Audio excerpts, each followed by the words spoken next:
Hey Q, Shalom.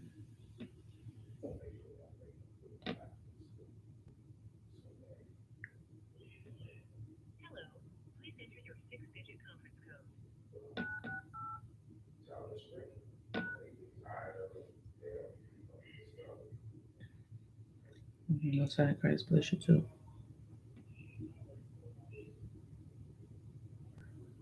Happy Sabbath to you too.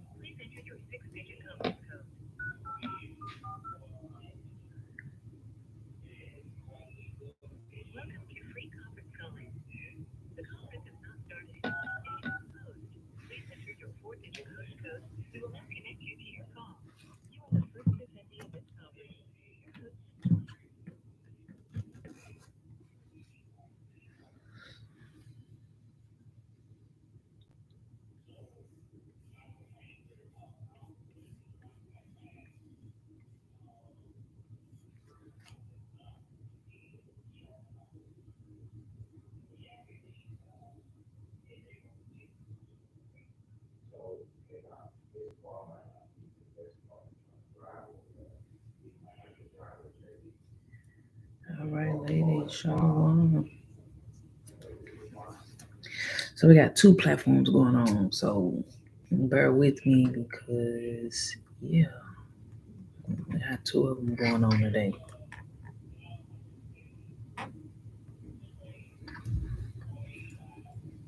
Hey Shirley.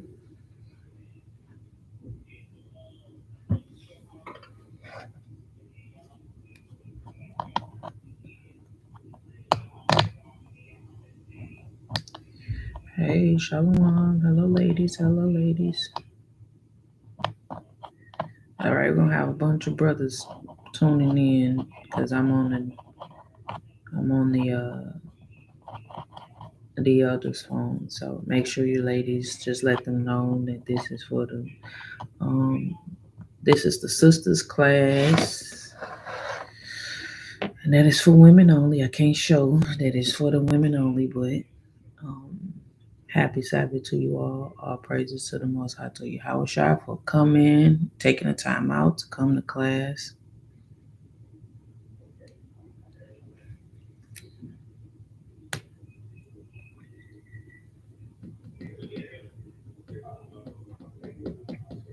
All right, Shalom.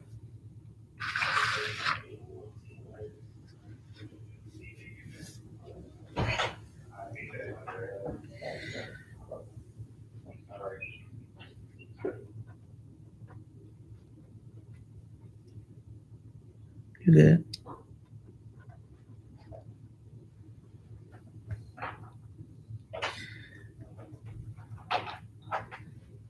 Just waiting on everybody to come in.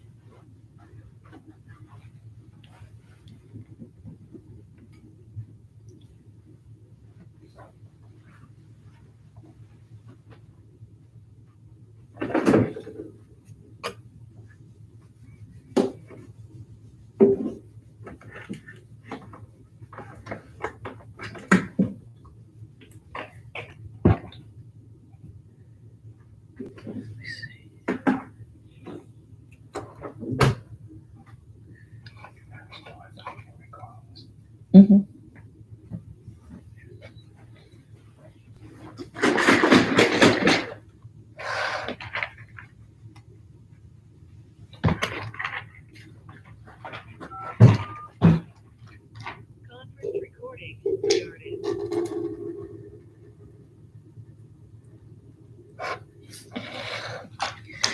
All right, all right.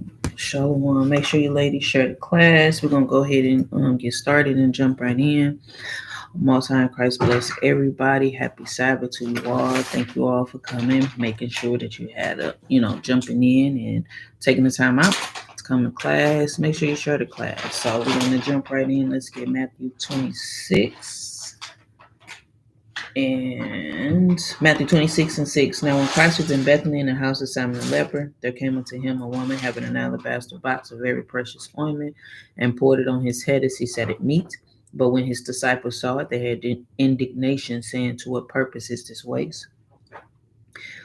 For his ointment, For this ointment might have been sold for much and given to the poor. When Christ understood it, he said unto them, why trouble ye the woman? For she hath wrought a good work upon me.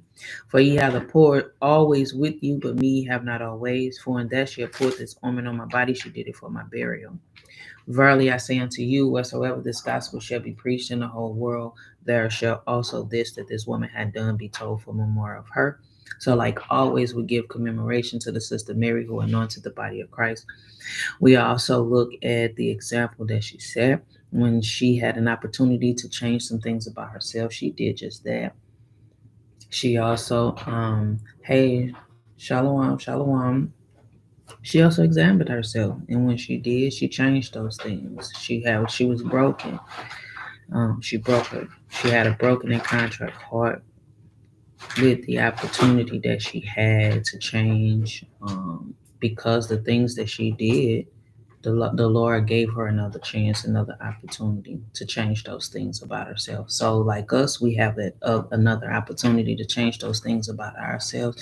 Let's not take advantage of the opportunity that we do have to change, but just let's take into consideration that we don't know that time and that hour when our time will be up. But when that time comes, making sure that let's make ourselves worthy of that vocation, making sure that we take those opportunities and do what's right. Um, Kind of what's going back and forth on what to talk about today, or what to deal with as far as class.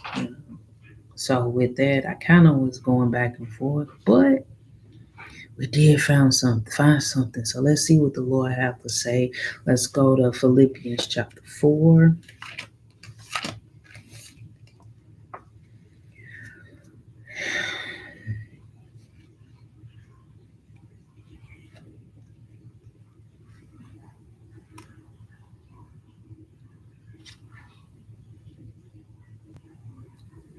Hey Shanae, yeah, it's a sunshine, but it's been raining, honey.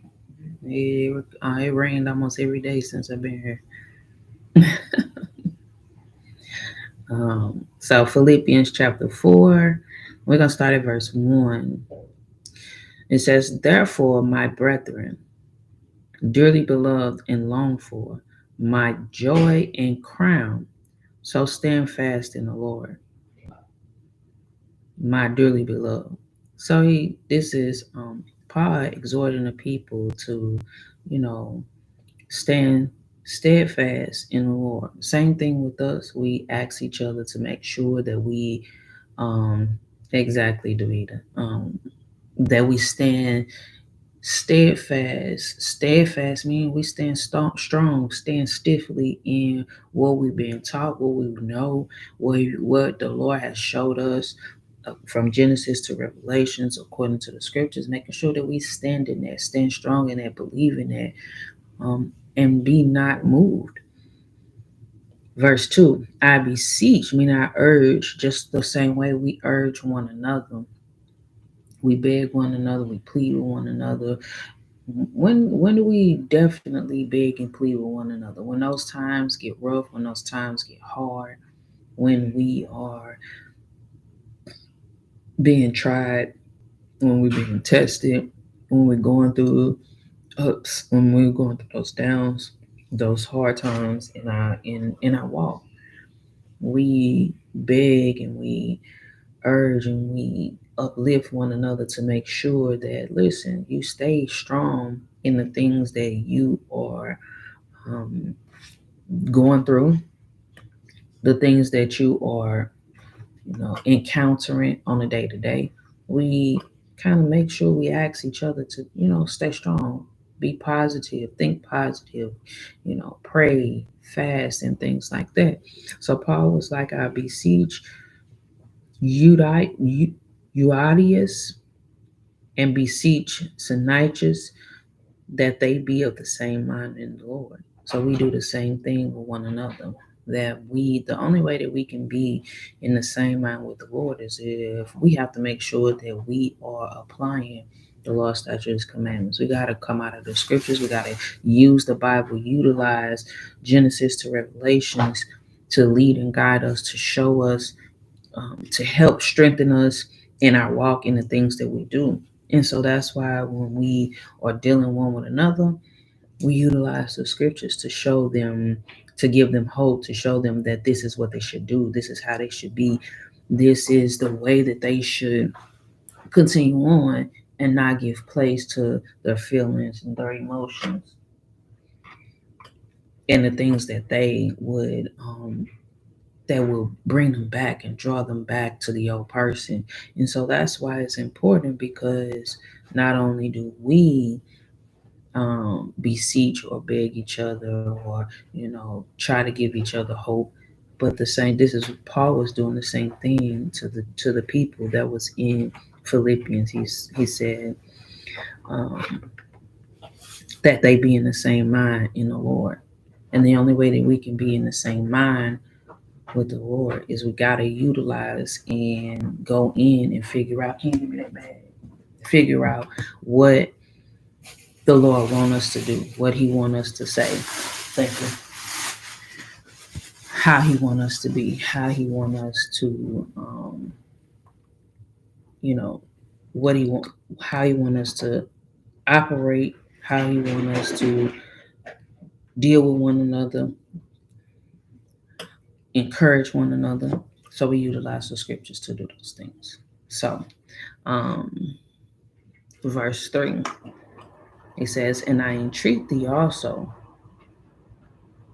true yoke fellow, keep those women which labor with me in the gospel." And so at those times, he was telling the men to look out for the women. And so we as women have to learn to look out for each other, also look out for the children, look out for, helping them along the way, whether they married or not, whether they have, children or not, making sure that we look after them, making sure that we deal with them, help lead and guide them, comfort them in those times and in those needs that they need. And so that is our responsibility as sisters as well, looking out for one another, being there one for another. And so, um, verse 3, it says, "I entreat thee also, true yoke fellows, help those women which labor with me in the gospel, with Clement also, and with other my fellow laborers, whose names are in the book of life." And so we all are working towards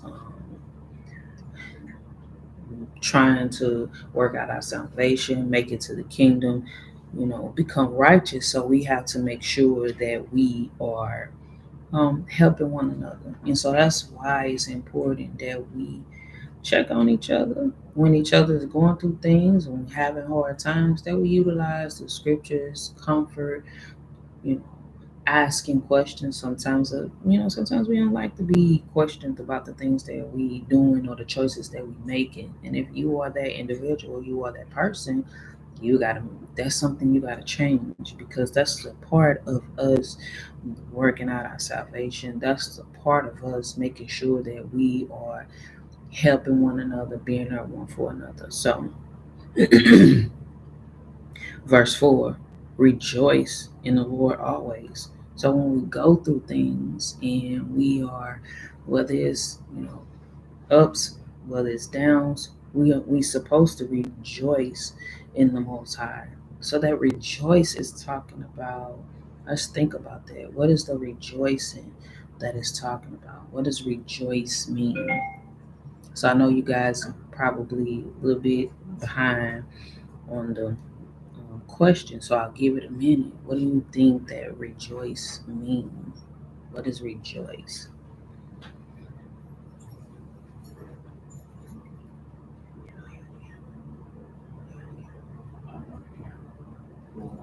Mm-hmm. What do you think rejoice means? All right, to be happy. All right. Anybody else? Right, to be happy. grateful. Right. Let me see. Give a couple, few more. Those are right.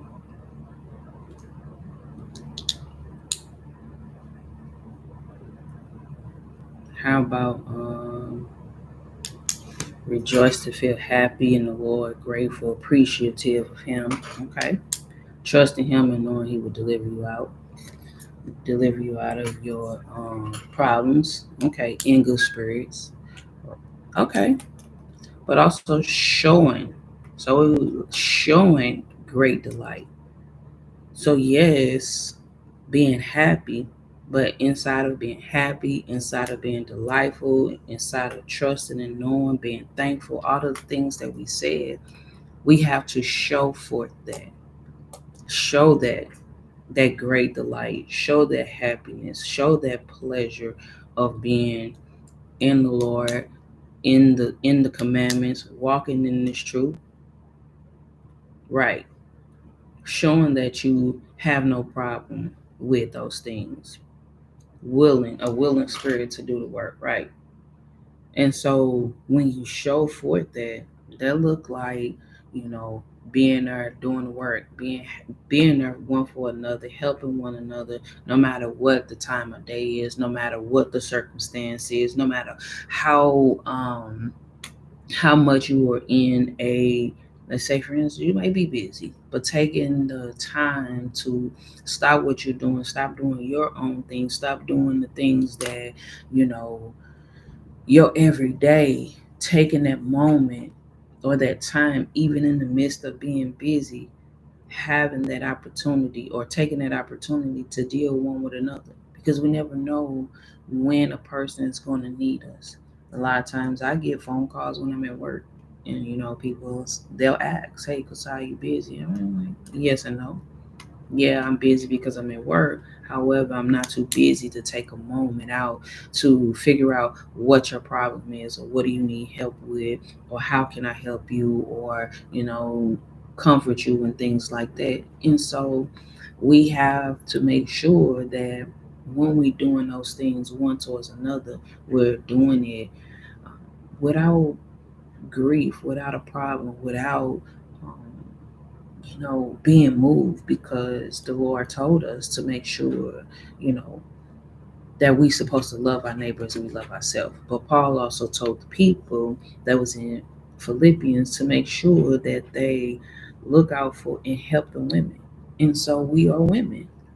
We have children, um, female children that is going to grow up to be women at some point in their life. So we got to make sure that we looking out for those and looking out for them, and taking that time, to, I hate to use the word cater, but let's say use the word, let's cater. Cater one towards another, be there one for another, uplift one another in those times, whether you have the time right then and there, or you need to make that time. Making that time, we got to make sure when making that time, we're not making that time grudgingly, and making that time as if that person is a bother to you, or that person is, getting on your nerves, or it's not the right time for you. If that's the case, if you yourself is going through something and you are having a moment, push send it to someone else. If you don't have the time, say, hey, listen, I'm having this at the time. Can I get back with you? Or, hey, would you get this sister a call? Or, get that sister a call. We got to learn to kind of be there one for another. We all go through those times. We all go through those hard struggles. We all have bad moments. But are you living in your bad moment? Or are you, helping yourself through that bad moment? So, um, verse 4, rejoice in the Lord always. So rejoicing, be delightful in the Most High, in the opportunity. Um, right. Making that time for one another.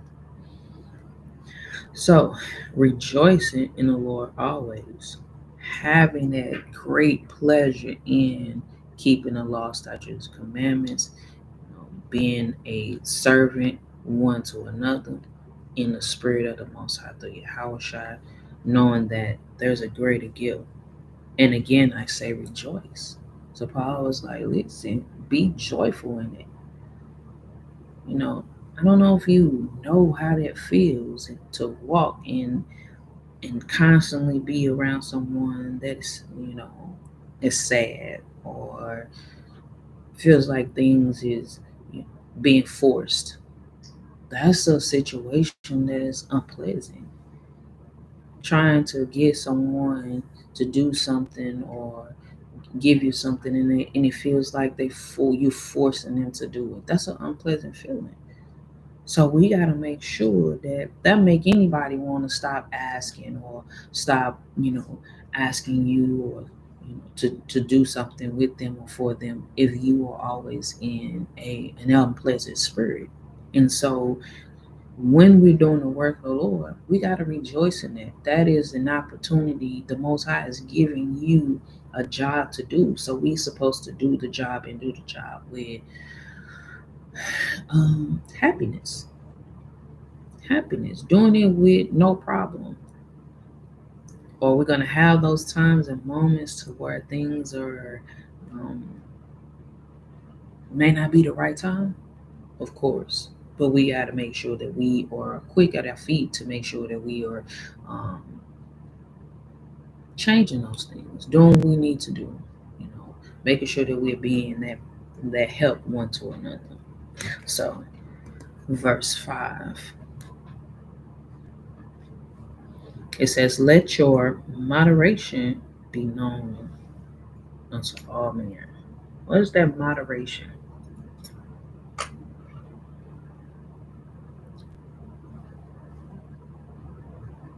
Let your moderation be known unto all men.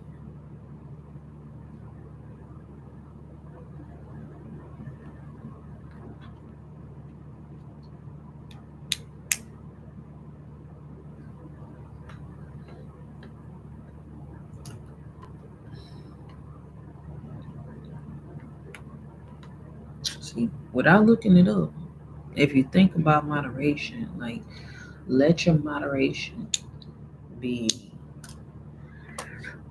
let your moderation be known unto all men. What is the moderation?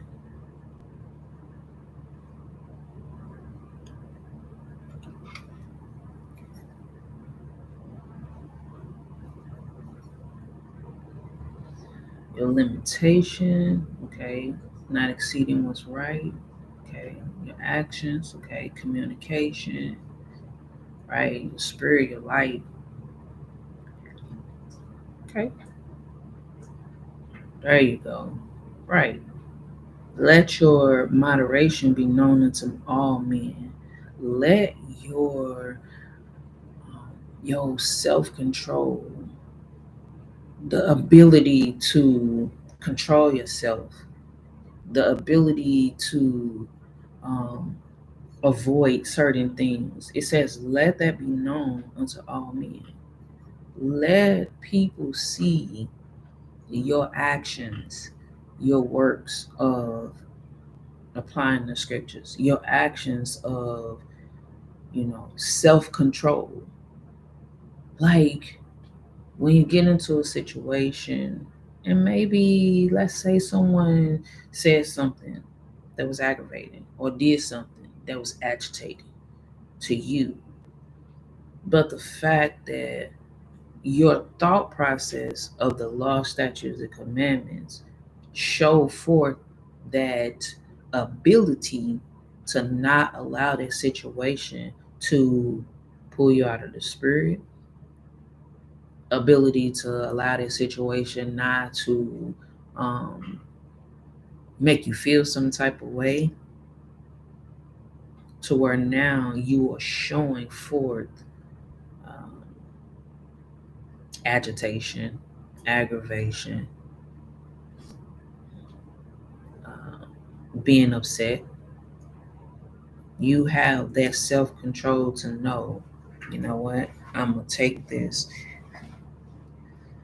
and deal with it accordingly. See, a lot of times we take those situations and now we want to avoid them and walk away from them and not deal with them and not address those situations.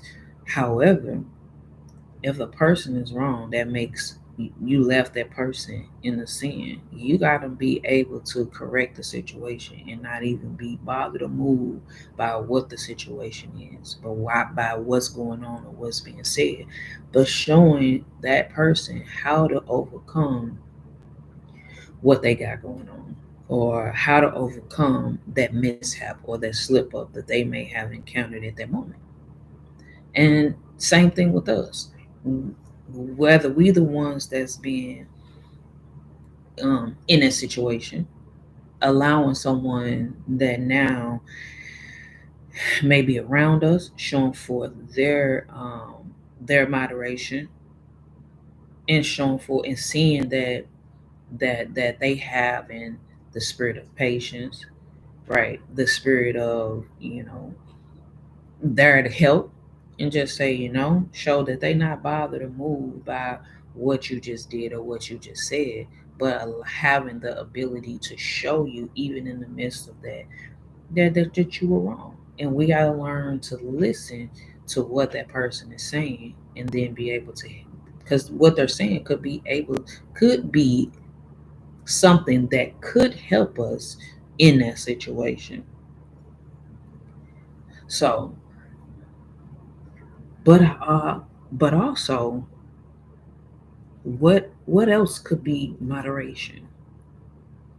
It says, let your moderation be known unto all men. We said that the moderation is self-control and things like that, right? Let's get hold this, and let's get Matthew.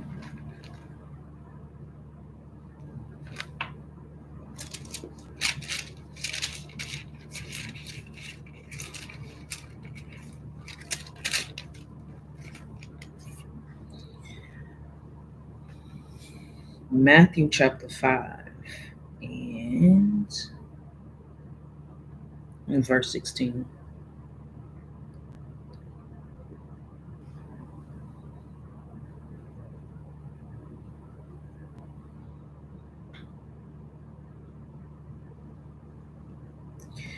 Right, Matthew chapter 5 in verse 16.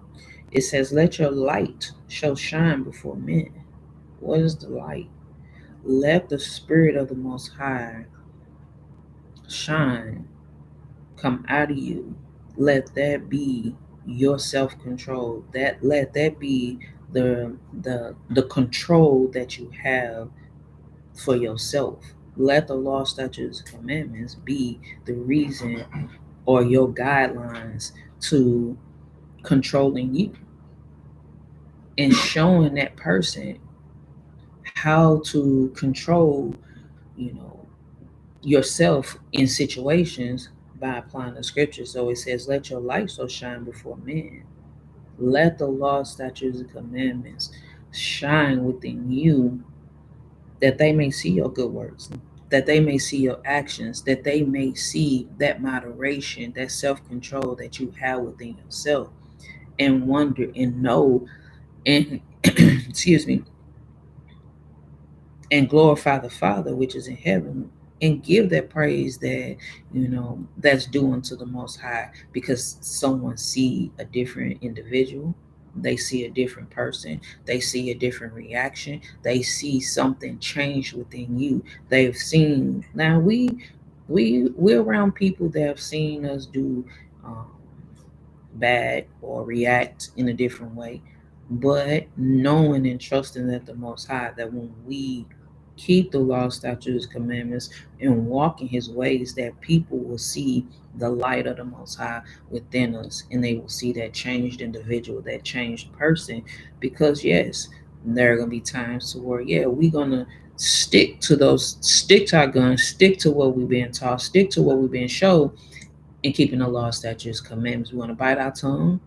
We're gonna not respond in ways to where, that on any given time it'll have you um reacting negatively.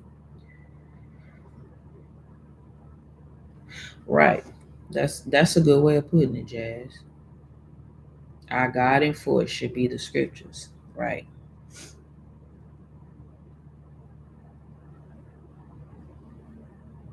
Right.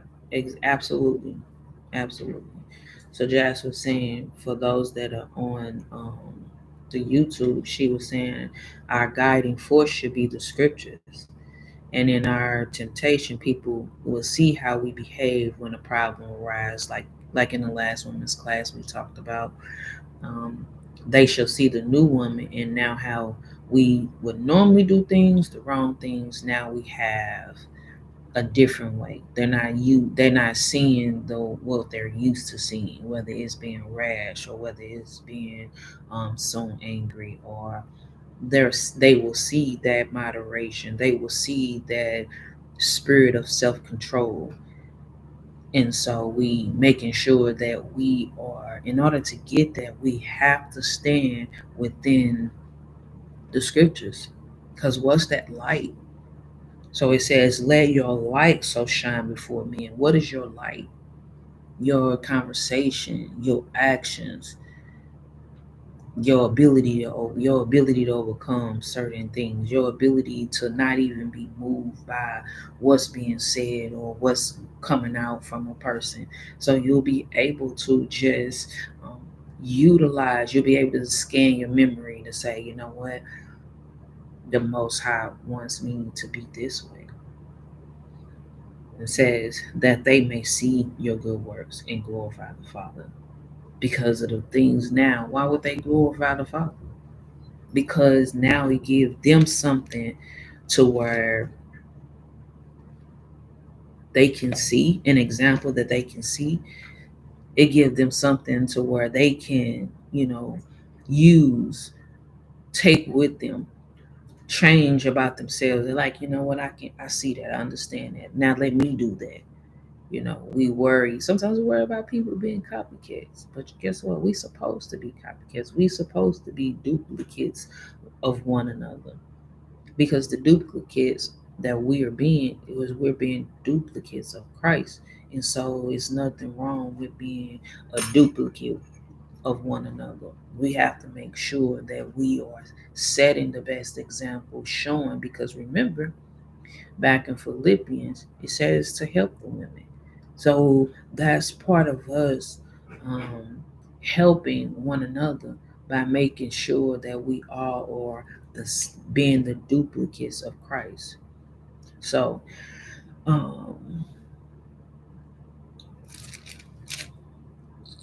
First Peter chapter 2, because we was like, what's the light? Your conversations, the things that you say, the words that come out of your mouth, or the things that you talk about. So First Peter chapter 2.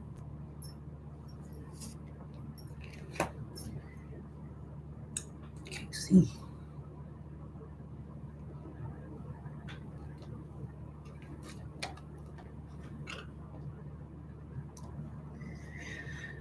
All right. First Peter chapter 2 in verse 12.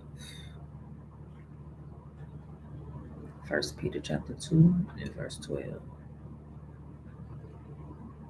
It says, give it a minute.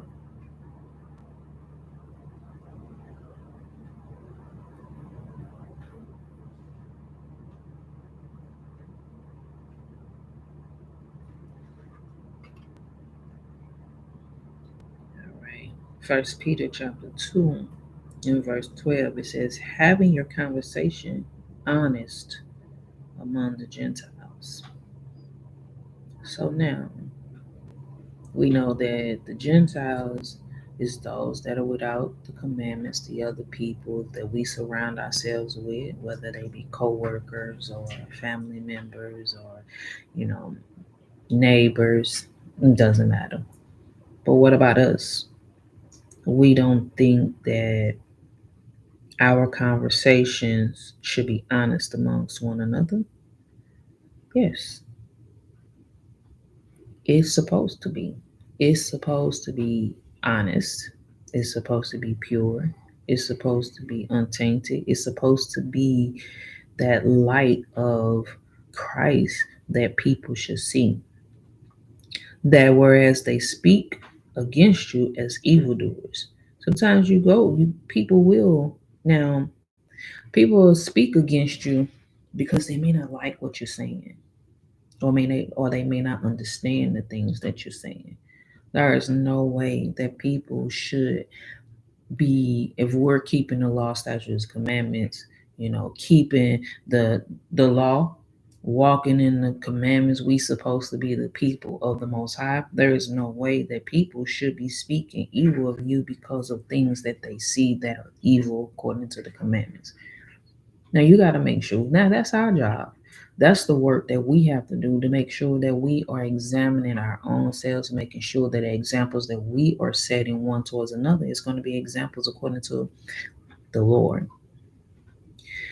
It says having your conversation honest, making sure you checking yourself, checking your spirit to make sure that what you're doing is according to the scriptures. Whereas they speak against you as evildoers, they may by your good works, which they shall behold, glorify your Father. And even though the things that they're saying, your actions is going to show forth something different, and it's going to make a person rethink themselves. We supposed to have the ability to make a person rethink themselves about an assumption that they may have put out there, like, oh, that's wrong.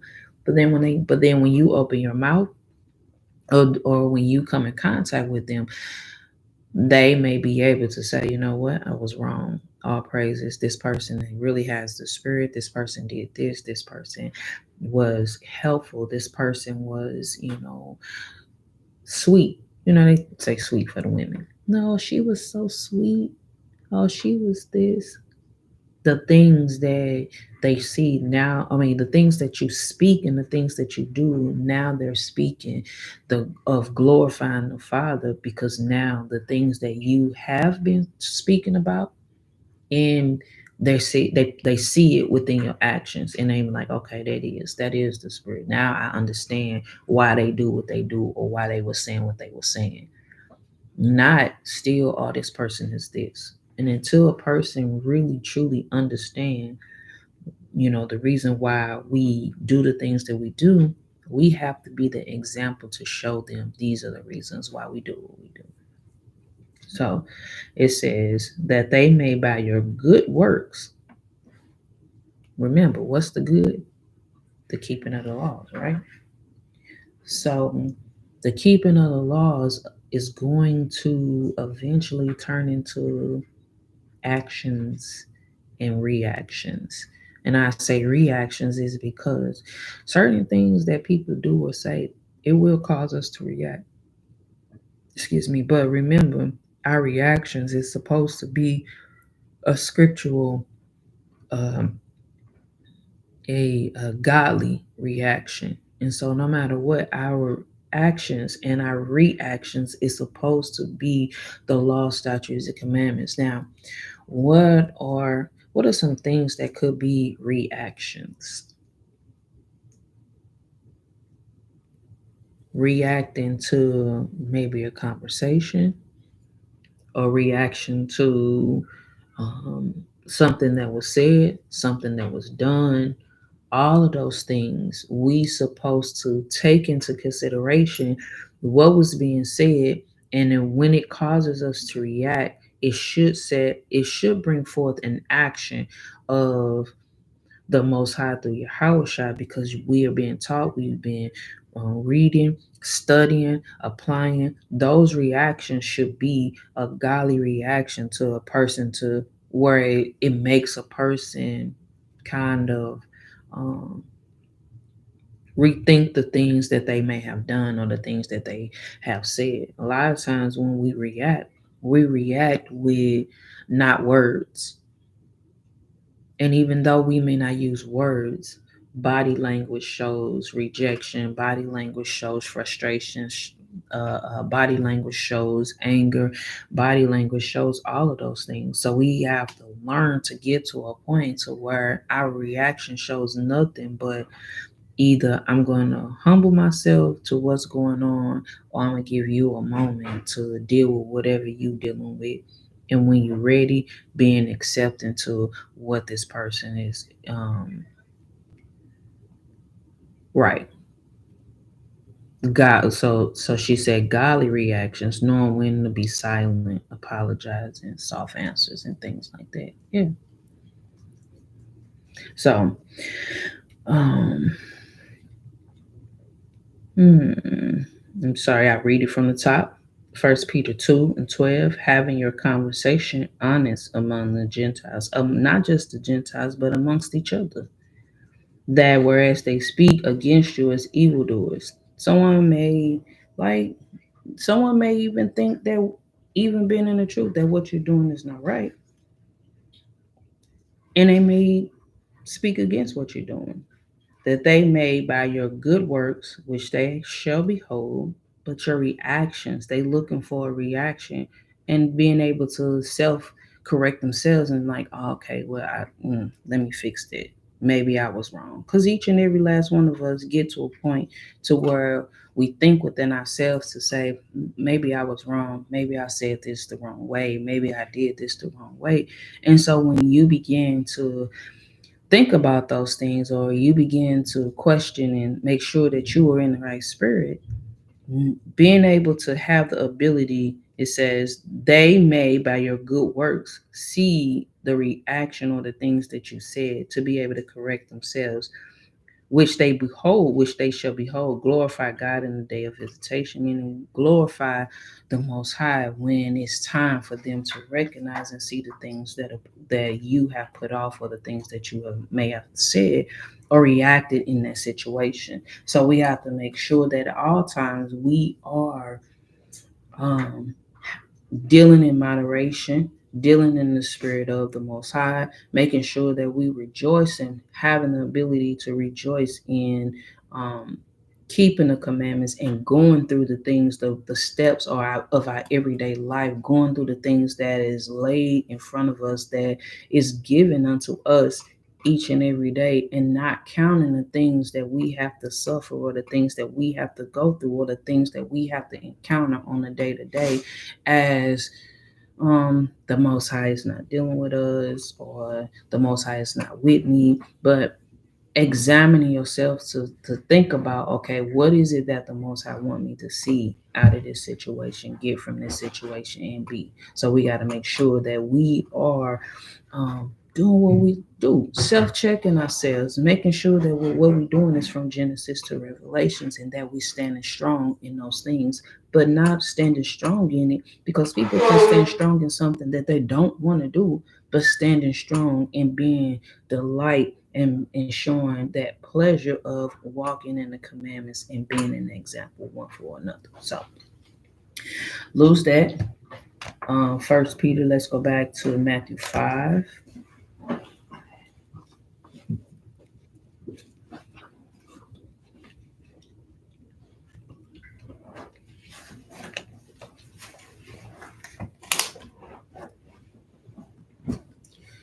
So Matthew chapter 5 and verse 16.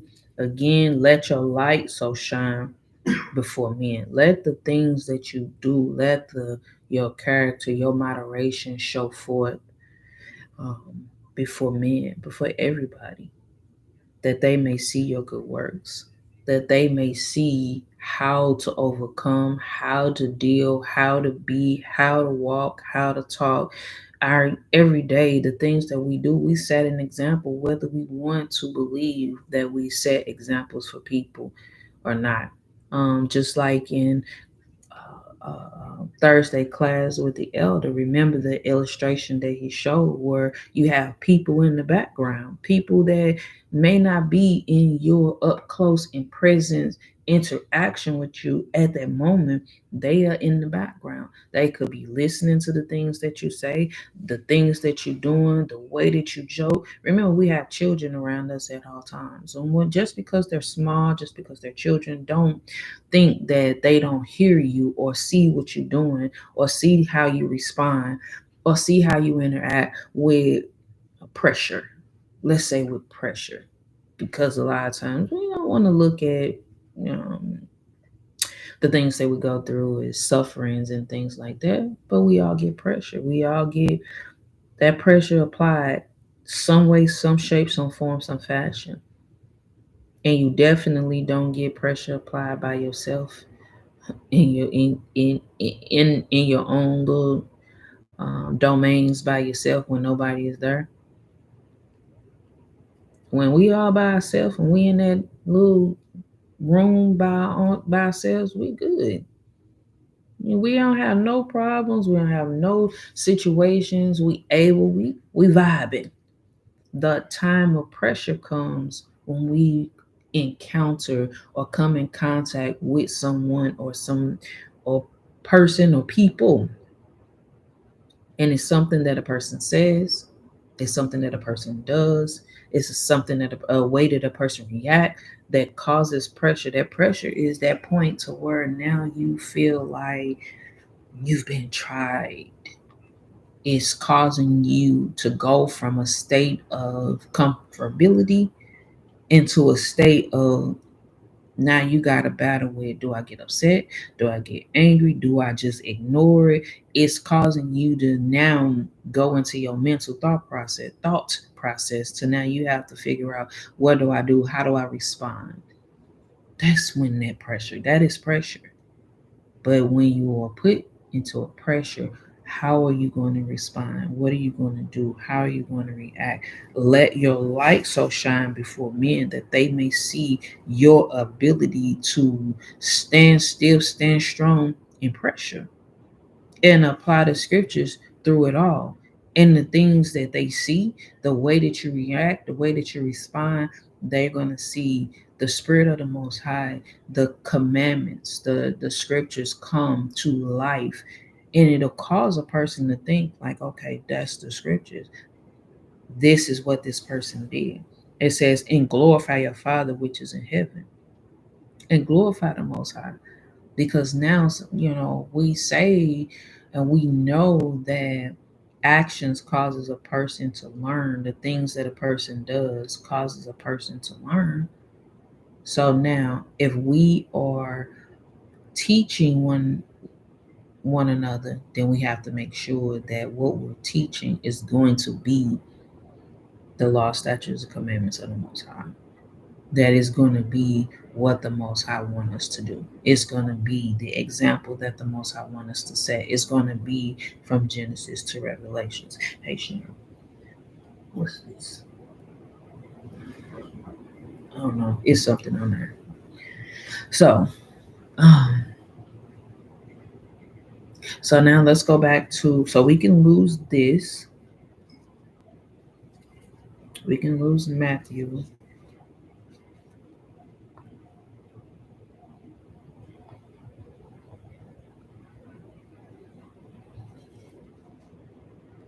Oh, okay. Philippians chapter 4. Let's go back to Philippians 4.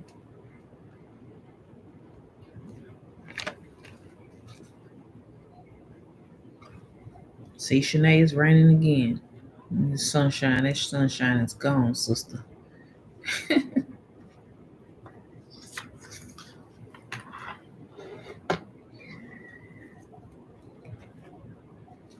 All right, Philippians chapter 4. And where did we stop off? Verse 5. I'll read verse 5 again. It definitely. Let your moderation be known unto all men. Meaning, let your actions, let your light be known unto all men.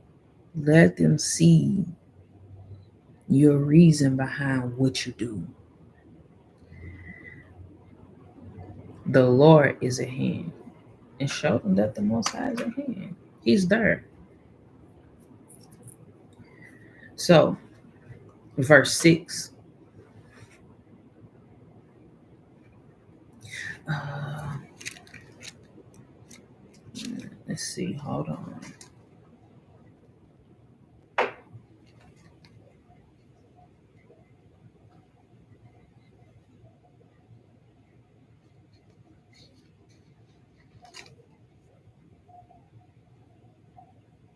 Okay. Um, Philippians 4 and verse 6. And it says, because in verse 5 it says, the Lord is at hand. That's talking about now is that time. We don't know when the Most High is going to return. We don't know when the Most High is going to come back. But now that we are learning and we are woke into what's right, making sure that we are putting forth every inkling of effort to make sure that we set forth the righteous example, the example of Christ that people see, that's what they see in you. Verse 6, be careful for nothing. That being careful for nothing is like, um, don't let, don't do things being careful for no reason. Be careful for nothing, but in everything by prayer. Meaning, don't let a situation come and you don't take a moment to think about it, process it, move with, not with haste, but move with caution, making sure that you filter through and say, okay, is this the right example? And what will Christ do in this situation? How should we be? How should I react? Things like that. So, it says, be careful for nothing, but in everything by prayer and supplication. So everything that we do, pray. A lot of times when I'm talking to sisters and I'm asking, that's one of the first things I ask. And I always ask, did you pray?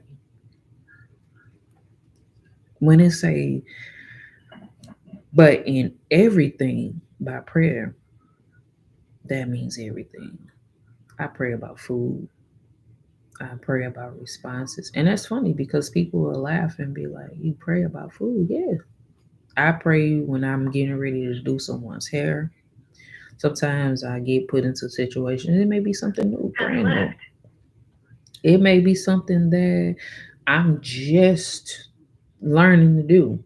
I always send up prayers. Even if it's not something I'm just learning to do, it could be that praying that that person is satisfied with whatever I'm putting out, whether it's food, whether it's an example, whether it's a hairstyle. I'm utilizing those things to show where it says in everything. Pray for everything. Pray that the answer that you give is a righteous example. Pray that the food that you put forth is something that someone is accepting. When I say food, I mean in like, the counsel, the guidance that a person is asking of you is something that they can eat from, is his example, is his way, and not just your feelings and your emotions on and what you think about the situation. So when they say pray in everything, do just that. In everything, in every situation, pray about everything. Like I said, I pray about hair. When it's time for me to do someone's hair, I pray about that. When it's time for me to do food, I pray about that. I pray that it turns out to everybody's likings, everyone's what I say, everyone's likings, everybody's satisfaction. That's the word I was looking for. And so forth and so on. So that's me. But now it's on each and every last one of us to kind of look within ourselves to say, am I praying for everything? Am I praying to make sure that what I say is going to be accepted? And is what I'm going to say, making sure that they don't take it the wrong way. It doesn't give off a bad impression. It doesn't give off, it doesn't give off the spirit of evilness, the spirit of haughtiness, everything. Putting forth, filtering through everything that we do, everything that we say, making sure that it is filtered through prayer, filtered through the scriptures before we just let it go. So it says, um, be careful for nothing, but in everything by prayer and supplication with thanksgiving. Let your requests be made known unto the Most High, meaning asking the Most High to show you. But question, and I hope everybody is, ready and being attentive. Why should we pray for those things? Why should we pray to the Most High for those things?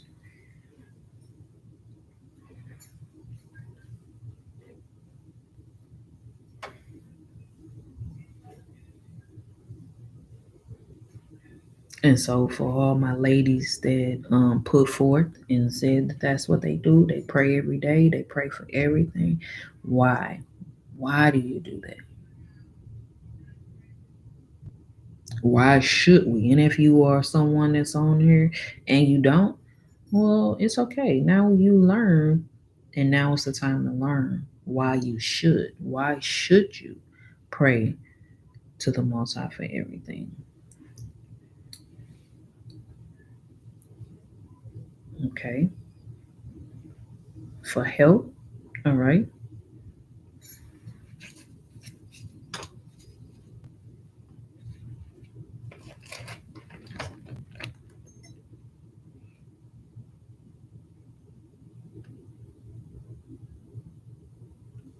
Okay. Because He's the one who guides us and has our best interests at heart. We should want what He wants for us. Okay. Let me see. For help and guidance and protection of the Messiah. Okay. You want to be led by the Spirit and not by your own will. Okay. Those are good. Let's see. Anybody else?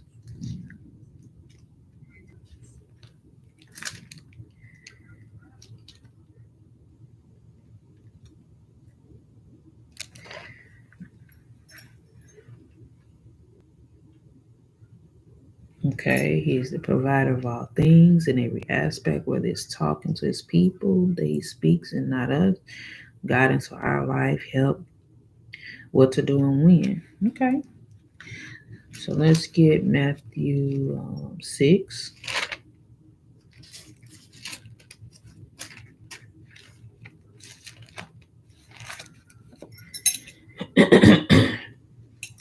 Matthew chapter 6.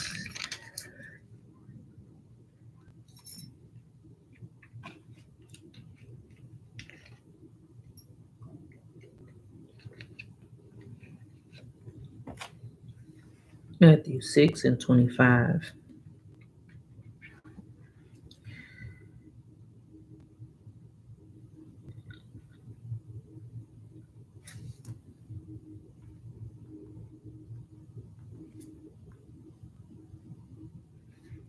All right, I'm trying to see which is okay.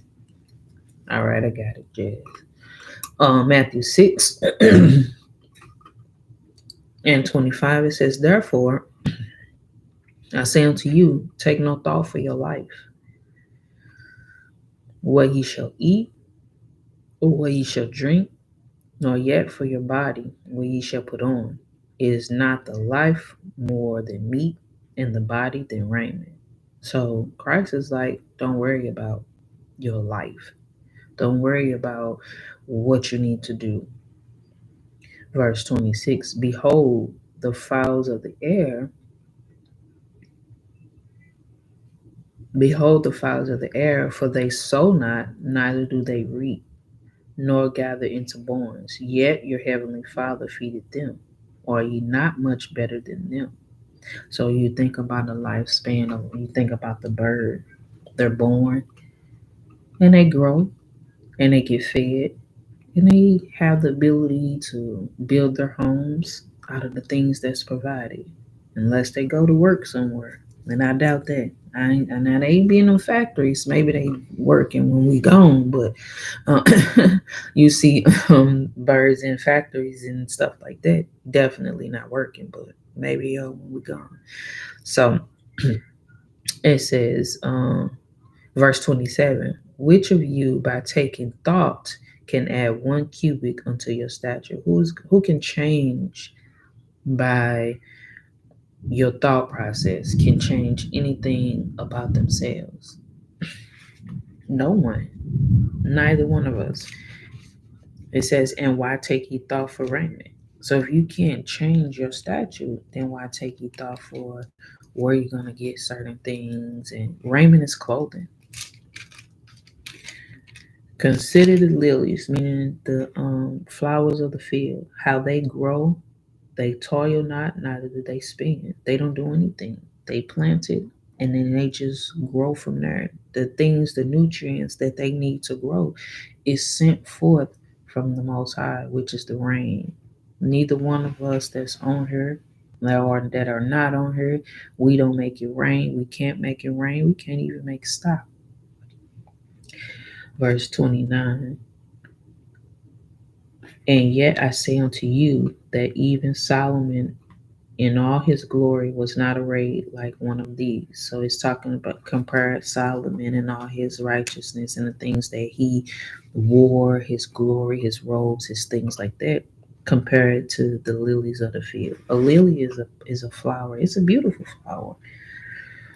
And so just seeing a whole line of lilies together, or a bunch of lilies together, it's beautiful.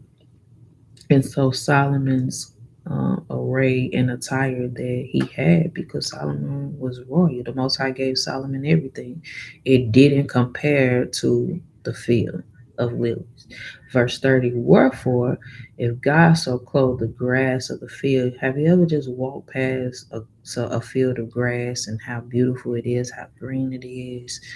Especially when, how people, when they cut their grass, when they finish cutting the grass, the way that the grass looks all nice and together and green, uniformed. It says, wherefore if God so clothed the grass of the field, meaning gave it the ability to grow, which today is and tomorrow is cast into the oven, shall he not much more clothe you, O ye of little raiment? And so a lot of times I'll give an example. Like if you're going to the store, right?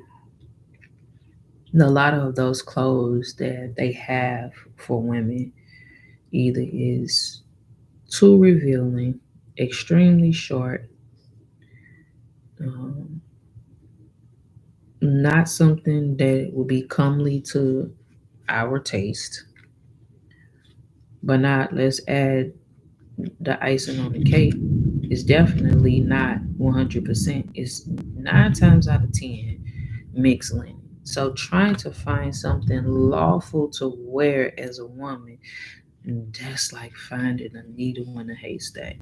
So a lot of us, when we find something that is lawful, something that is not revealing, something that is, you can put something together to make it look godly. 9 times out of 10, we buy a good 3 or 4 of them, at least two. Let's say at least two. We're gonna give it two. We do definitely try to get it, no matter the cost of it, because it's kind of rare. It's kind of hard. It's to the point to where now a lot of us are just trying to figure out ways to create our own clothing, um, sew our own clothing, make our own dresses and things like that, because that's how hard it is to find clothing in that situation. Real life, real thought process. When it's time, if I really, when I need it, I always pray. I'm like, Lord, it's hard to find whatever I need. Just send it to me, make it happen, make it to where I don't have to look hard. And 9 times out of 10, definitely the Most High bring forth. Almost every time, He'll make it to where I'll find something. Sometimes I'll go to the store, and I may not be. I could be looking. I'm like, man, I ain't find nothing. So I just spent hours looking for something in the store. But I always say, Lord, if it's your will for me to find, or I get this, or I need that, make sure, make it be there. Let it be there. And I always find something. And it always be at a reasonable price. So when the scriptures talk about praying for everything, definitely for everything.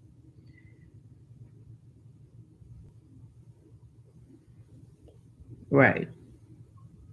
So if you want to make sure that your decision is right and the things that you think about is not a you thing, but it's the best thing that the Most High want for you, you got to make sure that you praying about it, you asking the Lord to show you, you asking the Lord to just pray and make sure that it's there. Or make sure that that's what the Most High want for you to have. And so a lot of times when we pray and those things don't come to pass, instead of being upset or disappointed because those things don't come to pass, and now you're like, oh, they be in this type of way, they be in that type of way, why I couldn't find it, or the Most High.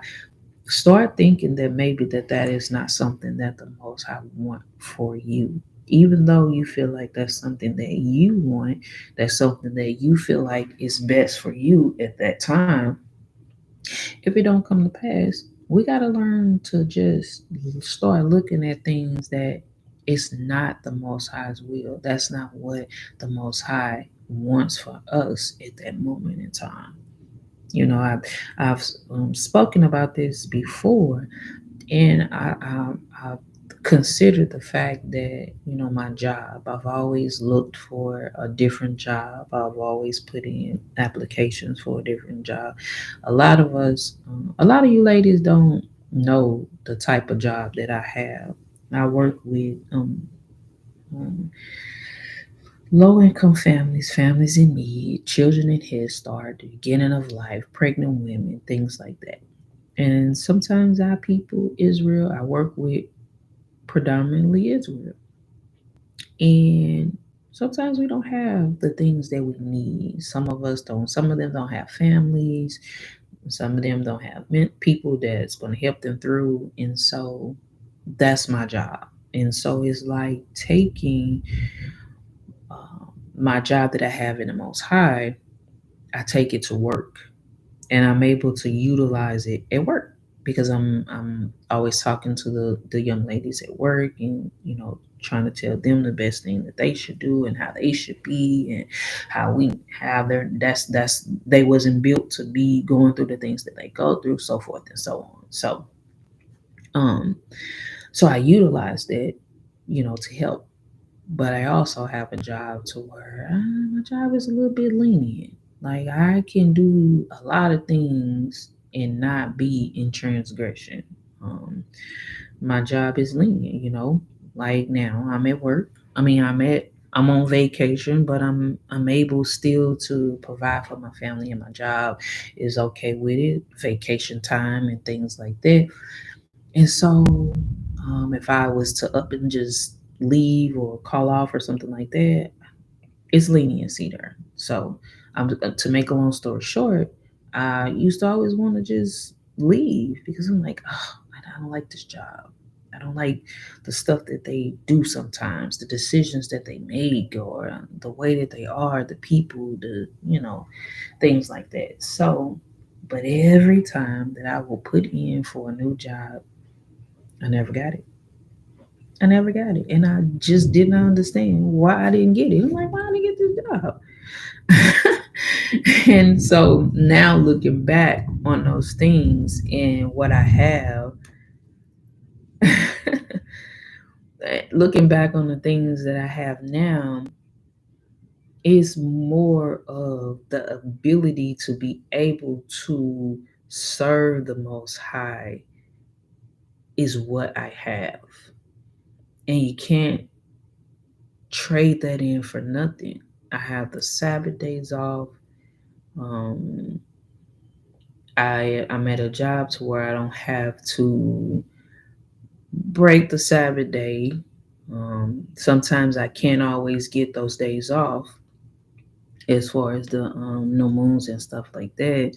And so at those points, I'm just there. I'm at my in my office doing paperwork and stuff like that. So I'm not forced to buy. I'm not forced to sell. I'm not forced to um, break the Sabbath. And so those type of things, when you looking for jobs or where you at the jobs, that is the most important thing that you have to consider.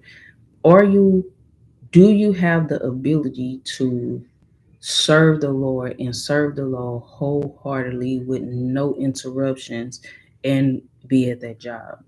Now, for a long time, the pay wasn't right.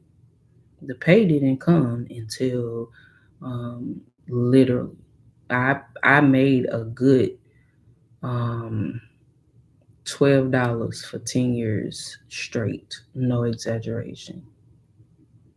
It wasn't until now that the Most High allowed them to bless me with a pay that now trying to go somewhere else, it will be a major increase.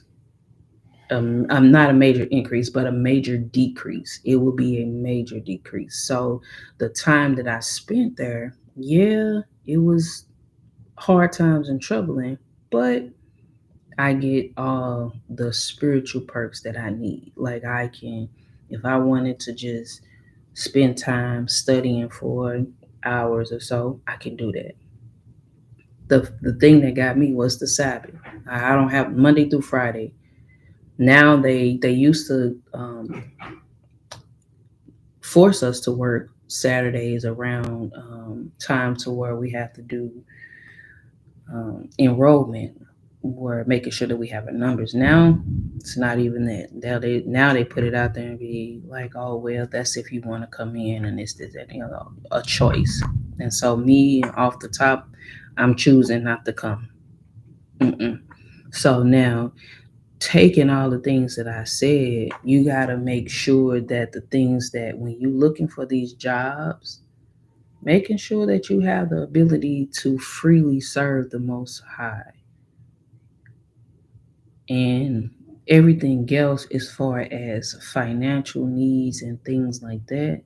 Uh, Consider your spending habits.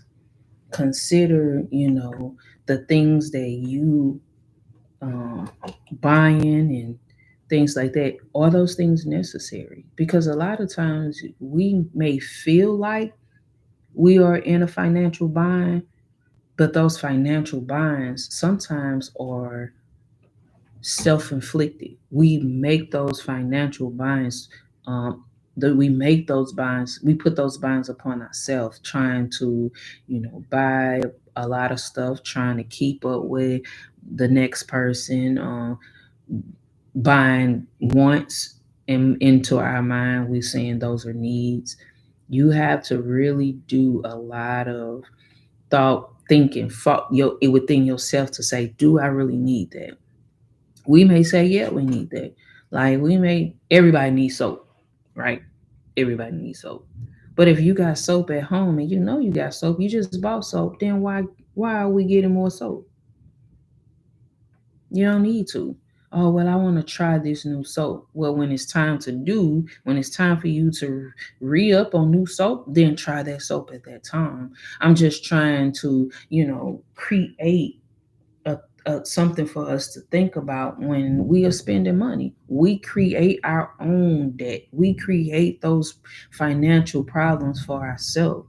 And someone said on there trying to keep up with the Joneses, right? Cute, like yeah, keeping up with the Joneses, like just because this sister going to, the mall to buy, she may have it. Then that means because you riding with her, then oh, you need to buy. I'll go to the store with sisters a lot of times and won't spend anything. I come out of there with a bottle of water And I may have the money, but at that moment and at that time, I didn't prepare to buy anything. I didn't come out to buy anything. So I'm not going to create a buy, a spending, a list for myself. And so a lot of times people don't have that. And that's something that you can definitely learn to do. You just got to know no one knows your financial situation but you. And so waiting for the Most High to provide those things, that's what we have to work on. Verse, we had Matthew 6 and 31, take no thought on what shall we eat or what shall we drink. If the Most High provided you to eat, trust me, He going to provide for you. He's going to make a way for you to eat again. Whether it's He allowed you to have money and you went to the grocery store. You may not want what you went to the grocery store for, but He provided you food. And so now when you decide to say, oh, well, I don't want to go home and eat what I have, or I don't want to go home and cook what I have, I'm just going to spend this money. Just know it's not the Most High that put you in that financial bind. It was a choice that you chose to make to put you in that financial bind, right? So um, verse 32, for after all these things do the Gentiles seek about what I'm going to eat, what I'm going to drink, what I'm going to put on, things like that. For your heavenly Father knoweth that ye have need of all these things. The Most High knows that we need certain things to get us through, certain things to get us by. That some things, things are necessary for us to live in this world. So He definitely is going to make it happen. And how sometimes, those jobs that we consider little jobs or small jobs, the Most High allowed you to get that job. That job that you have has given the ability for you to provide for yourself. Now, your mismanagement is not on the job, that's on you. So, um, verse 33, but seek ye first the kingdom of God.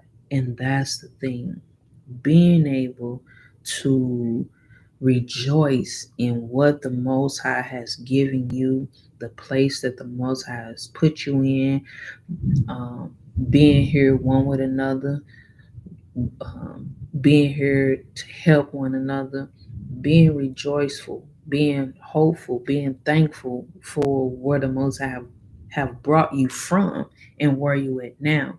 So He had the ability to take care of you and keep you strong from point A to point B. Now you got to make it from point B to point C, but you got to go back and remember how you got from point A to point B. And we relied upon the Most High and the people that the Most High placed us with, the things that the Most High provided us with. We gave praises to the Most High for all of those things, all the way up to point B. Now we got to move from point B to point C, and we can't forget that it was the Most High that got us from in that way in the first place. And that's what we got to continue to revert back to and to continue on with. It says, but seek ye the kingdom of the Most High of God and His righteousness, and all these things shall be added unto you. Making sure that we are applying the things that is taught us, applying the things that show to us, applying the things that, you know, the things that people are telling us, hey, don't do this, but do this. Don't react this way, but react this way. And that light of the Most High, that direction of the Most High that is being shown forth through individuals, that's what we make sure that we seek, the Spirit of the Most High. Verse 34, take therefore no thought for tomorrow. Don't think about tomorrow. For tomorrow shall take thought for the things of itself. It's to when tomorrow comes, we're gonna have to deal with tomorrow. But right now, sufficient unto the day is the evil thereof. The things that we are faced with and encounter on a day-to-day basis in the right now, making sure that we are um, showing forth the Spirit of the Most High through Yahweh Shai, through the examples, the things that are written, and making sure that we're doing it in moderation, making sure that we are doing it with self control, we're doing it wholeheartedly, rejoicing, being happy to do it, and not a grudging. whether through our conversation or through our actions, but making sure that our light or shining one towards another. And we can't put down our light because we feel like, oh, well, this person knows better, this person knows the scriptures, or this person knows who I am and how I really am. No, you got to think about the examples and the different levels that we all are on. And sometimes we let that get to us, or just because that person knows the commandments, knows the truth, it gives us um, the okay to um, react a certain way or deal a certain way or respond a certain way, not knowing that that person, even though they know the law, statutes, commandments, they're learning from you too, and you're teaching them, even though they're learning themselves. We don't know, or we forget that those are the people that we set examples for too. We're not just walking in our everyday life set an example for people who don't know the commandments or who is ignorant to the Lord, or they know about God, or they have an inkling about God, but they don't know what they're supposed to do. Them are the only people that we supposed to show righteousness to, or those are the only people that we supposed to show moderation to. No. What about those that are walking with us side by side? They may not understand what you understand. They may not be on the level that you are on. They look for your example. We feed off of each other. The examples that we set for one another is the examples that the Most High want us to set for those that are without, also those that know better. We know better, so we have to make sure we're doing what's right in front of those that know better, because now we want us, and because we know better, we supposed to automatically excuse you because you're doing something wrong. No, those be the ones that's trying to pull your coattail and say, hey, if you do it in front of me, you'll do it in front of someone that don't know any better. And that's why we are here to critique each other and to help each other and show each other what thus says the Lord, and be that example and rejoice in it, and do it with no problem, and do it without hesitation, and know that we are um having to be the example one towards another. And it doesn't matter who we are. Remember, we have children that's looking up to us as women, and also we have one another. So we have to first and foremost, like Paul said, help the women. We got to be able to help each other as we help ourselves. So, um, so lose Matthew, and let's go back to Philippians 4.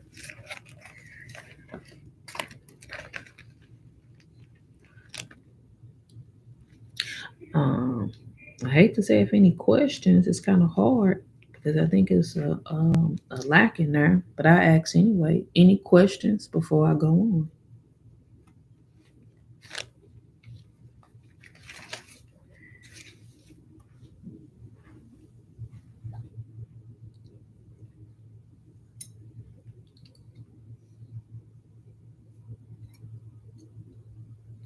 Hey, Shalom.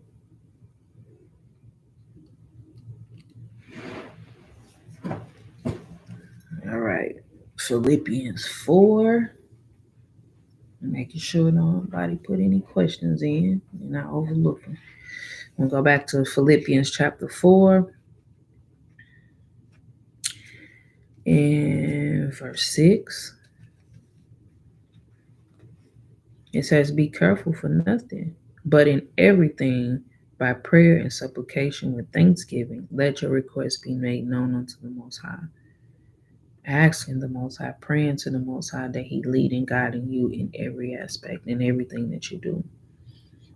Verse 7, and the peace of God,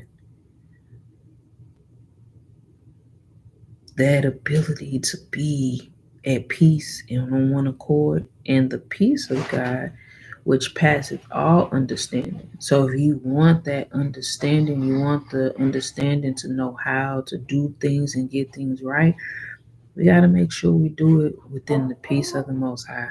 passeth all understanding. It's gonna make you're gonna have the ability to understand all things. It says, shall keep your hearts and minds through Christ. That the peace of the Most High, that rejoicing in the Most High, that moderation that's built with applying the law, statutes, and commandments through the Most High, that's what shall keep your hearts, keep your minds pure, keep your thoughts pure, keep your choices pure through who? Christ. And everything that you do, you're gonna make sure that you're praying about it. You're gonna make sure that you're asking the Lord, hey, how do I do this? What do I do? What should I say? Everything before you make any choice in this world, you're gonna ask, what's right, what's wrong. Whoa, Christ, what would you do? All of these things happen in prayer, and you're going to revert back. You're going to go back to the things that you were taught. You're going to go back to the things that you were showed. Whenever you get to a situation where you feel like things are messing up, always go back to the beginning. Always go back to what somebody showed. Remember that point A to point B, you trusted and you relied on the Most High through your house, through the scriptures to show you the people that taught you, that got you to where you were like, all praises to the Most High. You was happy, you was full of energy. Go back to that, because somewhere when you get, now everything is mumble jumble, confused, you don't understand. You got to be able to self-reflect and go back within yourself and say, what did I turn from? What did I miss? What did I overcome? In verse 7, and the peace of God which passeth all understanding shall keep your hearts and mind through Christ. Those things, the commandments, should keep you in a line with what's right. Verse 8, it says, finally, brethren, whatsoever is true, finally, brethren, whatsoever things are true, whatsoever things are honest, whatsoever things are just, whatsoever things are pure, whatsoever things are lovely, whatsoever things are of good report, if there be any virtue. So now, I know I went through that. Let's go back and let's think about those things. It says, finally, brethren, whatsoever things are true. What's true? Because remember, verse 7 says, and the peace of God, which passeth all understanding, it goes far above anybody, their own understanding, what they think. It says, shall keep your hearts and mind through Christ. So now, if you want to keep your minds and your hearts in the spirit of Yahushua, you have to, whatsoever things are true. What's true?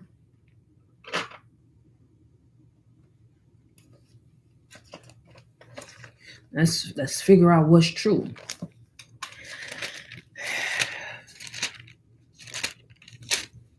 Romans chapter 3.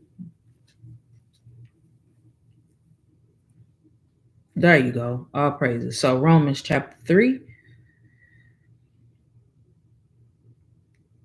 and verse 4 in the second precept. Yeah, let God be true.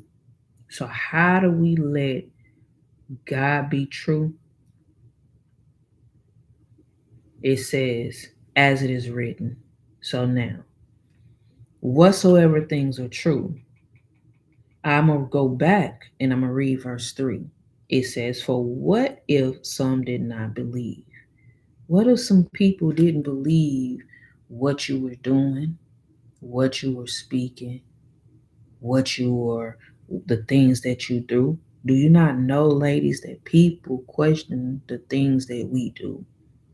But if we're going to let our light so shine before men that they may see our good work, the only thing that we can let do, it says, for what if some do not believe? Shall their unbelief make the faith of God without effect? The things that we believe in, does that make it without effect? No, that's a flat out no. Why? Because the things that we're doing, our actions, is going to show forth what we believe in. Verse 4, the Most High says, God forbid. No, it's not going to make it without effect. How? Yeah, let God be true and every man a liar. And in order for us to let God be true and every man a liar, we have to do it as it is written.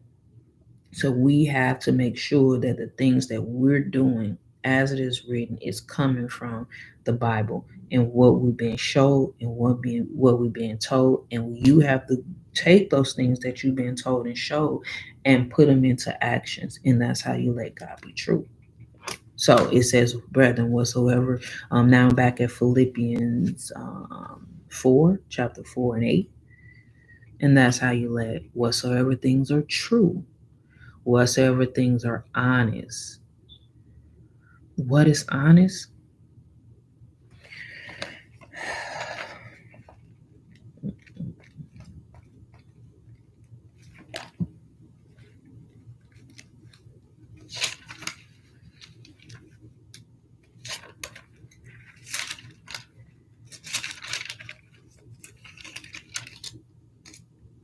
Okay, our conversation.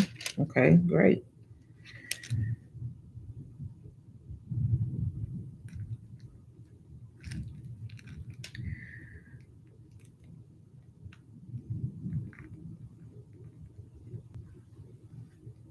Um, Luke 8.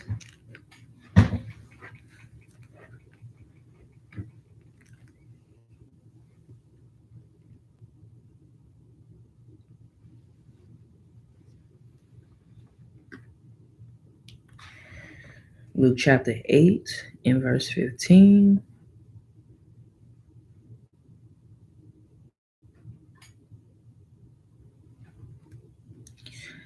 And it says, but that on the good ground are they which in an honest and good heart.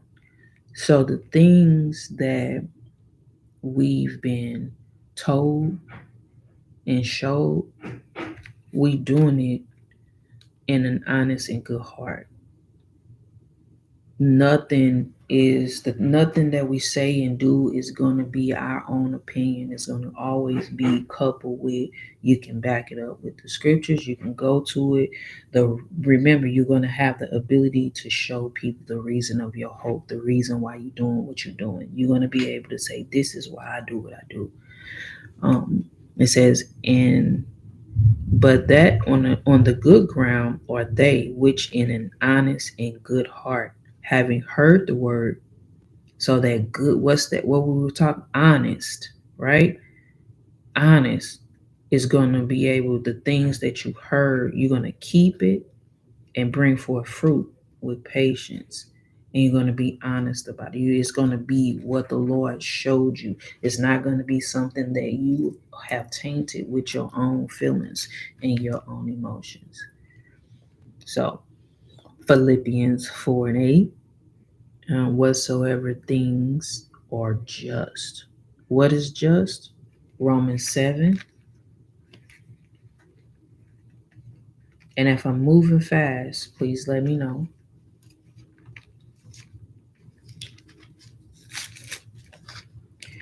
Romans chapter 7.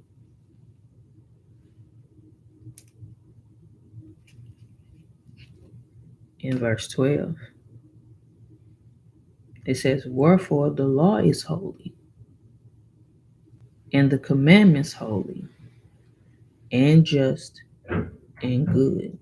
So making sure that we are basically applying the law, statutes, commandments, doing that in every aspect of our life, in every situation, in every occurrence, whatever the situation may be.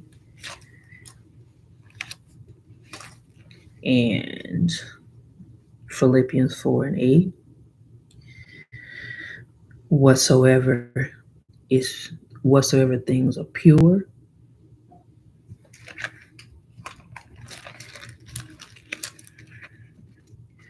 whatsoever things are pure. Pure is like, what's another word for pure? Untainted, not diluted, What else? What are some other things to describe pure?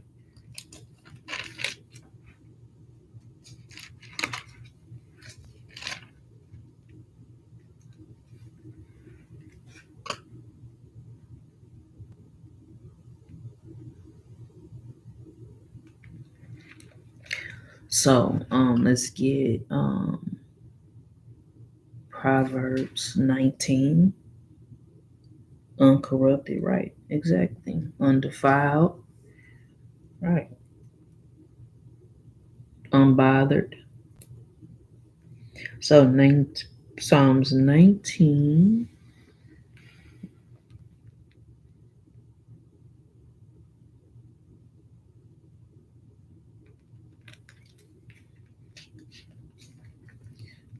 Psalms chapter 19, and we're going to hold on.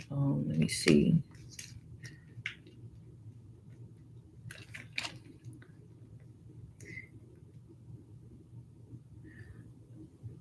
Right. Yeah, you can use that Proverbs 30 and 5. It says every word of God is pure. That's absolutely correct. Um, it says Psalms 19 and 7. It says the law of the Lord is perfect, converting the soul. The laws of the Most High, it has a perfect. Right, exactly. Um, the law of the Lord is perfect. So utilizing the doctrine, the law, statutes, commandments of the Most High, that's perfect. It has the ability to convert soul. The testimony of the Lord is sure, making wise the simple. The things that are written in the Bible, those are sure. People have gone through those things without sin. Right. Verse 8, the statutes of the Lord are right, rejoice in the heart. The things that those the statutes of the Most High, those limitations within the Most High, that's right. It has the ability to keep us right, rejoice in the heart, meaning giving us that delight in the heart that keep us. You know that moment when you're like, man, I'm so glad I didn't do that. I'm glad the Most High. I'm glad this. That's the rejoicing of the heart. The commandments of the Lord are pure. So the pure is keeping yourself, the word of the Lord, the commandments, the scriptures is enlightening your eyes. It gives you the ability to see things that you have never seen before. So um, lose that. Go back to Philippians 4 and verse 8.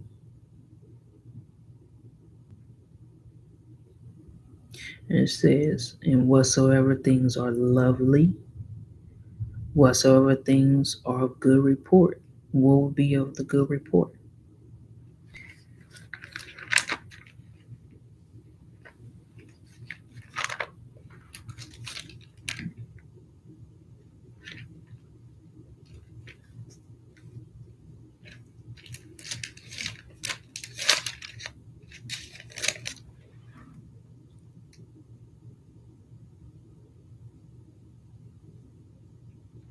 Right. Those are good. Those are good. See how coming together causes us to think about the scriptures and think about the things that we've been taught, the things that we have studied, the things that we have applied. All of those are good. All of those are correct. And so, um, those are the things that we have to keep in our minds, keep in our hearts to make sure that we are doing what it takes and doing what we need to do. So all of those things that you are keeping in your mind and keeping in your spirit, that you studying those things for a reason. Those the reasons that you're studying them is for you, for yourself, to help yourself. But what about those that are watching you? Is there to help you?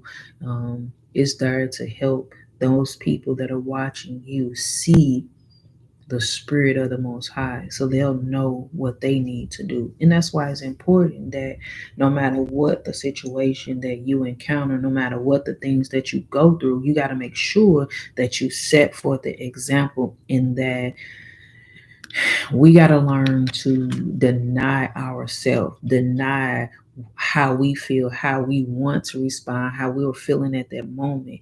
Be what a person see, whether we doing it around each other or we doing it around someone that don't know or don't understand, the word of the Lord. You have to be self-convicted within yourself to say, you know what, the Most High see me. The Most High see my reactions. The Most High see my thoughts. Let me make sure that I am clean and pure in the eyesight of the Most High, regardless of who is around me, who I'm around, regardless of the situation, making sure that we're working out our salvation and the things that we're going through. Because, yep, whatever you do, whatever you say, you have just given the next person the okay to do it, to say it, to react that way. And so, if it's something that is negative, if it's something that is bad, if it's not the right, yeah, the scripture says that everybody have to work out their own salvation. That is absolutely true. However, what if that person look at you and say, okay, well, if this person can do it, it's got to be right to do. And now they like, okay, I look at this person as a righteous individual because we all look at each other as being righteous individuals. Now you just sat and told that person, well, this person is righteous. This person keeps the commandments. This person does the right thing. So surely this has to be something that is okay to do. And now you just set a stumbling block in front of the next person. And please believe and know that by doing that and doing so and responding in that way and in that fashion, you just taught the next person that it's okay to do it. Because why? When they try to say something, you don't accept it, or they just like, okay, well, if you do it, I'm doing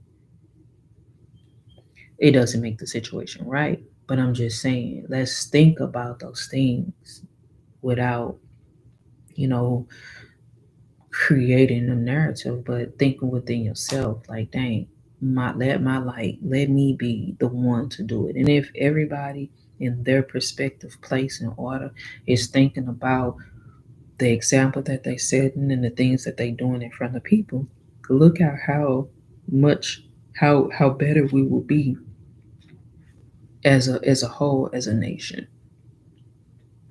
So let's get First Thessalonians,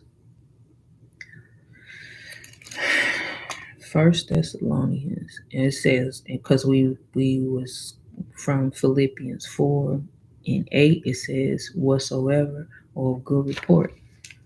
So First Thessalonians chapter 5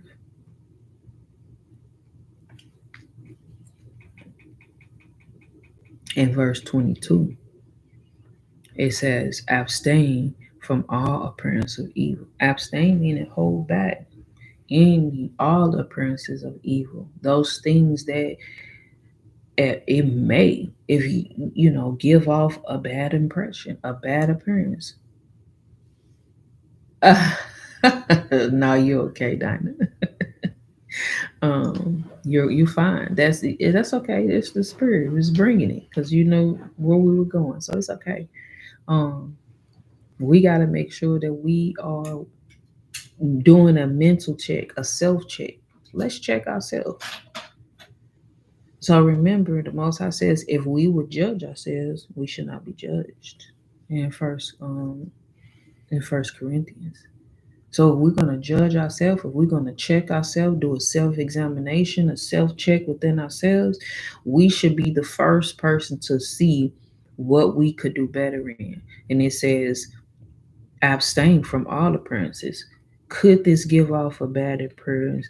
If what I'm about to say, can somebody take this the wrong way? Will somebody take this the wrong way? what I'm doing, can somebody take this the wrong way? Will somebody take this the wrong way? Examining yourself to say, you know what, let me think about what I'm doing, what I'm about to do, what I'm about to say, because we want to make sure that we are rejoicing and with bringing forth moderation, the things that we're doing, having that self control in front of anyone that we come encounter with.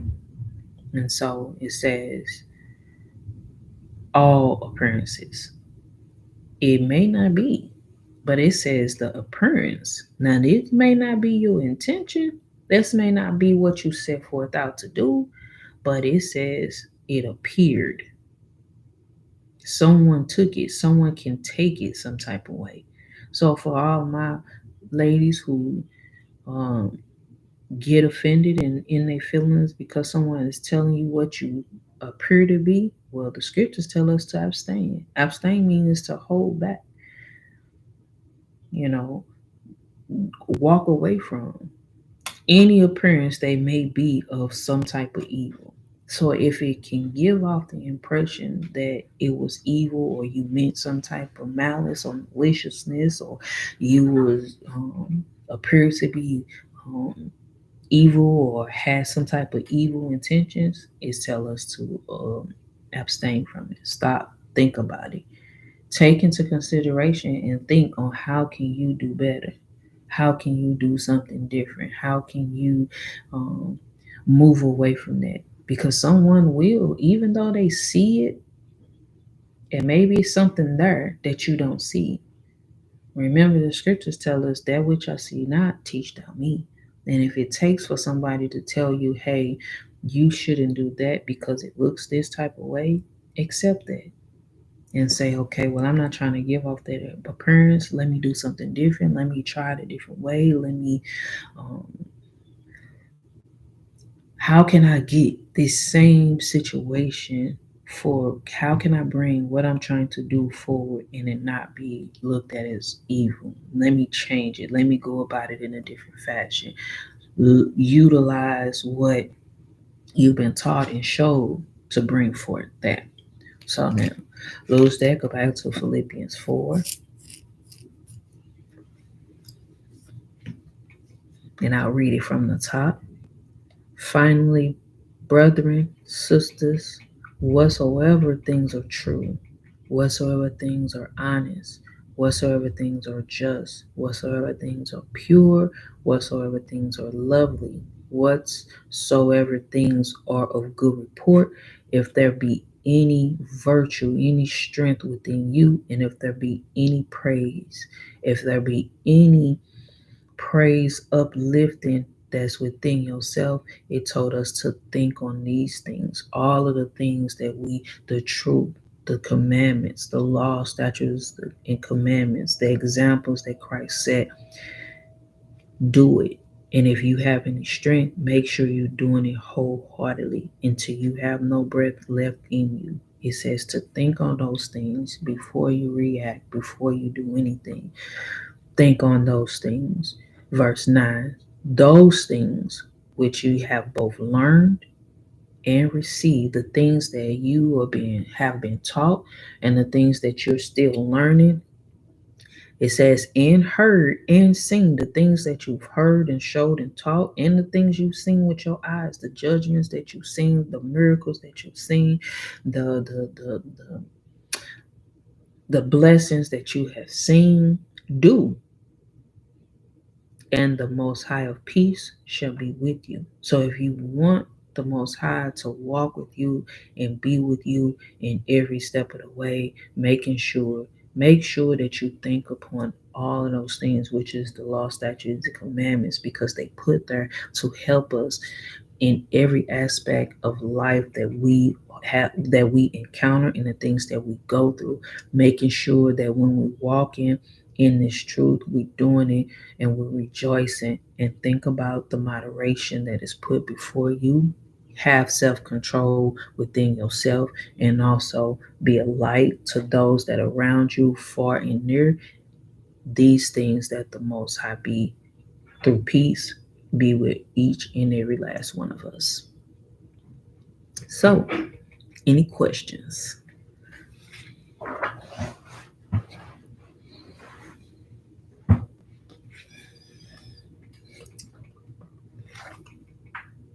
I like those faces, Oxa. So, I'll give it a few minutes for everybody to respond. If you have any questions, comments, go ahead. Make sure you ladies share the class. Maybe it's someone that didn't make it on. I see a few new faces. All praises to the Most High through Yahweh. Hope that you guys, if you caught it at the end, make sure you go back and listen to it. Share the class. Start over. Start from the beginning and learn something. I hope that if we didn't learn it all, but that we learned something, do a self examination, and let's start, not even start over. Let's pick up where we left off and making sure that we be examples one to another. All praises. Um, I'm not sure. I don't know. Shamshwan. I'll send it out and I'll ask and find out if they're going to the school, they if they're going to cast it or anything like that. So I'm not sure, but I definitely will ask and I'll get back with you. Praises again. Make sure you share the class. Thank you, ladies. Thank all the new ladies that came out that first time in the class. I hope you enjoyed it. Make sure you go back. Um, you can go back and friend Jules, your Howard Shy, and come out and go back and listen to the class. You ladies can definitely put the class on there. Also, Jules Yahweh Shai contact information. Again, thank you, ladies. And we're gonna get off, jump off. Make sure you ladies come back for the cyber service with the Elder Shem Shawan. With that, if we don't have any more questions, we'll say Shalom. All praises, Michelle.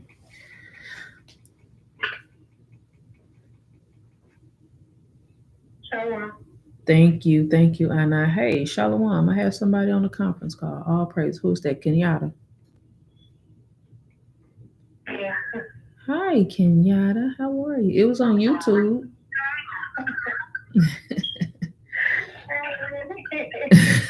All praises, Anna. Thank you. Yes, it was on YouTube too today. I'm gonna try Davita. It was. I told you it's raining every 5 minutes. It rains and stops. Shalom, ladies. Peace and blessings. Until next time. Make sure you don't fall asleep and not and miss the Sabbath service. Come back. Shalom.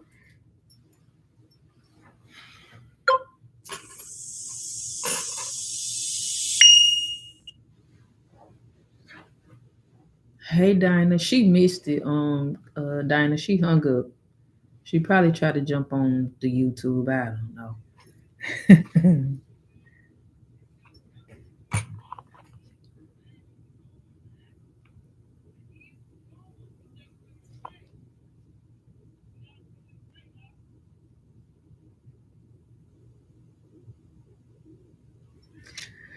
All right, ladies. Until next time. Peace and blessings. Shalom.